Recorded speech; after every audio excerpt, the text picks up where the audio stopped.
The next big topic in the EV world, I think, is who is going to sell us the next proper, small, cheap, practical EV for, a nice cheap price, but most importantly, with real, proper battery cooling on it. As I've mentioned before, 80% of you agree.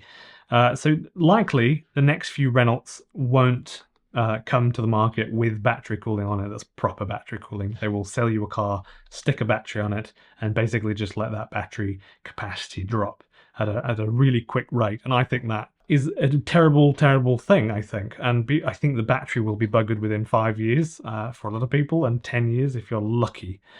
But if they don't bugger it up and they use the actual air conditioning and liquid cooling technology to extract the heat out of the battery cells in the middle, I think they could be really, really good. Geely make great cars, the Chinese EV company, basically. They make lots of micro cars and small cars. And I hope if Renault's new partner is Geely, that Geely do push for this, for Renault to, I suppose, budget, and Geely and Renault, and they push to sell people cars with proper battery cooling on. Renault, I think, will be producing the Twingo and the Renault 5 in conjunction with a Chinese partner. Everybody kind of knows. There's a lot of hype about this at the moment. It's all about who could this partner be? Who is it? It's either two companies, we're pretty sure of that. The two main contenders are Geely and Dongfeng, but it's looking more likely to be Geely, and here's why. So Renault has already been working closely with Geely on several projects. For example, they have a project that's called Horse Project JV. Really crazy name, no idea why they call it that, to develop internal combustion engines and also hybrid powertrains, which recently resulted in the creation of Horse Powertrain Limited, which is an actual company. So Geely acquired as well 34% stake in Renault Korea, focusing on hybrid and internal combustion engine models. And they're also using Geely's compact modular architecture for some of their cars, basically. So there's a big connection there between the two companies. On the other hand, Renault did have a joint venture with Dongfeng until 2020. And Dongfeng still produces the Dacia Spring that you can literally go buy now. So I saw a few of these Spring EVs, the Dacia Spring EVs in France the other day. Really, really nice. I really like it. It used to be called the Renault KZE.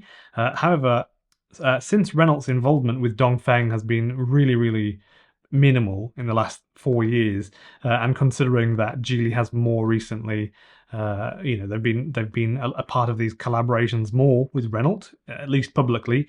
Geely seems to be a stronger candidate, I think. Also, Geely has a lot of experience in smaller EVs, which fits well with the Twingo and the Renault 5. So they've worked on micro EVs like the Panda Mini, really, really cool car, little tiny thing, even smaller than the Renault Twingo.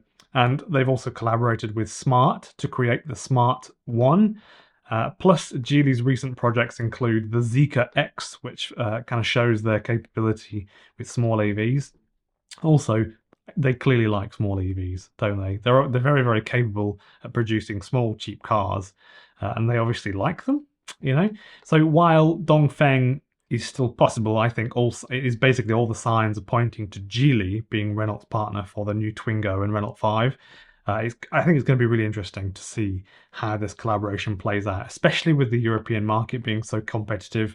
I love Geely vehicles, so I think it's a great thing if they are the company that helps them to bring these cheaper EVs to market. The fact that they galvanize the bodywork and vehicle chassis, the fact that they focus more on small vehicles and they seal the gaps on the bodywork really, really well when they join panels. They do a really nice, neat job of that. And as well as using high-grade steel on the bolts and the nuts, and then they actually galvanize it as well, which I think is just a massive plus for me. These things are super important. The actual physical thing you get delivered has been put together properly with good materials. I can't speak for everything, but that I think makes up a large chunk of it. So what do you think about this potential partnership on these small EVs between Renault and Geely? Do you think Geely are a good fit for Renault? Are you as concerned about the batteries not having cooling as me? Like I did say, I've done a poll, 80% of you agreed with it. We all sort of agree that if you buy an EV, the battery needs to be looked after with air conditioning and liquid cooling to extract the heat in the middle of the cells. So if you enjoyed the video, please don't forget to like and subscribe for more updates on the latest EV news from around the world. I'm Ben Alexander, and I make EV news videos most days, almost every day, I think.